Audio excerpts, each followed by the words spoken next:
Le 15 octobre 2024, la commune de Nanoro a vibré au rythme de la célébration de la Journée internationale de la femme rurale organisée par l'ONG Res Publica. Sous le thème Activités génératrices de revenus et autonomisation de la femme rurale dans un contexte d'insécurité, cette journée a rassemblé les autorités locales et les communautés autour des femmes rurales, véritables piliers de l'économie locale. La journée a débuté avec une course cycliste féminine, suivie de l'inauguration de l'atelier de transformation agroalimentaire de Res Publica, un projet visant à offrir aux femmes des opportunités économiques durables. Tout début, il y a une vingtaine d'années, les femmes avaient construit elles-mêmes des petites maisonnettes en banco où elles se réunissaient, mais il y avait un manque d'hygiène évident. Et petit à petit, l'idée a germé.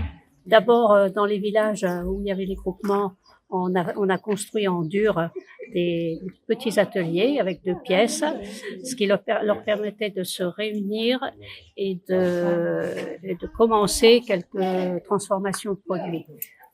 Essentiellement huile de Nîmes et beurre de karité.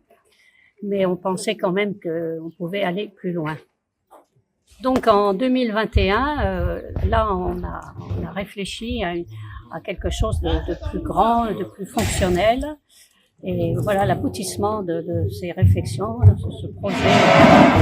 Ce projet comporte donc une salle de réunion d'une centaine de places où les femmes peuvent se réunir, suivre des formations dispensées par le service agropastoral ou des intervenants. Et puis à côté, il y a un magasin de stockage et un atelier de transformation. Et cet atelier de transformation, en même temps, on a équipé ce lieu d'un château d'eau, et ce qui permet d'avoir l'eau sur le lieu de fabrication.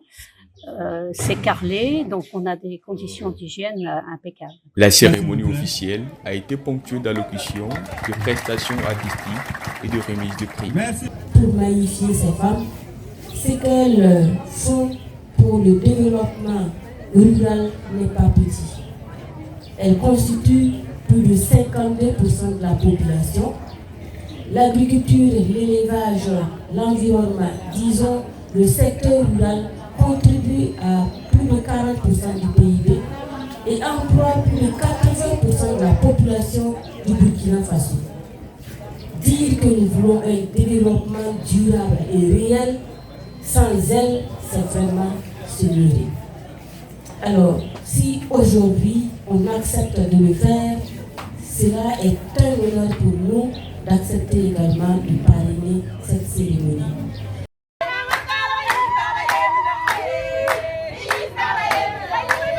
Hunda ya rakasena kompagba sana marathon ribraton banden ditrar fawa e pabrojuk pisi o wagita parablis kumbe village ramu bama yi sama piton pa de kansan dit.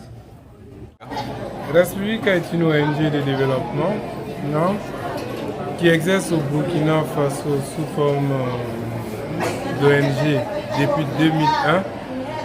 Et la zone prioritaire d'intervention sont les 3 communes essentielles que sont Pela, Soa et Nanoro. Et puis dans une moindre mesure à Siglé. Quoi qu'on dise, on intervient aussi de façon factuelle dans certaines provinces telles que le Houé, la Pomoé, le Ganzougou, où on a effectivement nos domaines d'intervention sont la priorité de nos domaines, c'est l'éducation, la santé, l'agro-pastoral et puis dans une moindre mesure le culturel et l'environnement. Aujourd'hui, c'est vraiment une journée particulière pour les femmes. Et donc, on a voulu être aux côtés des femmes pour magnifier le travail qu'elles avaient au quotidien pour qu'il existe une économie, je dirais, rurale. Ces femmes-là, grâce à elles, de nombreuses familles ont un bien-être parce qu'elles assurent, si vous voulez, l'éducation, la prise en charge sanitaire de la famille et autres. Ya wena role bel sonde tum ni ngam sumini ton na no pa ba mum ni ka fawa bala yisa ton da ba mi ti parten pa ma gul ngul za koye remo ton da ba mi tribu totole tendi kame ma transformation ti le ribo on ko pa mai ribu e ko la handa yiko to ton to lo tala na wuso la wela republika nya ga dinga e ko la tenti lo ga mbati ton pa ba mum ni se man ray. Les femmes ont également exposé leurs produits locaux, témoignant ainsi de leur rôle clé dans le développement de l'économie locale. Cette célébration a été une belle opportunité pour honorer la femme rurale et renforcer son autonomie économique malgré les défis sécuritaires auxquels elle fait face.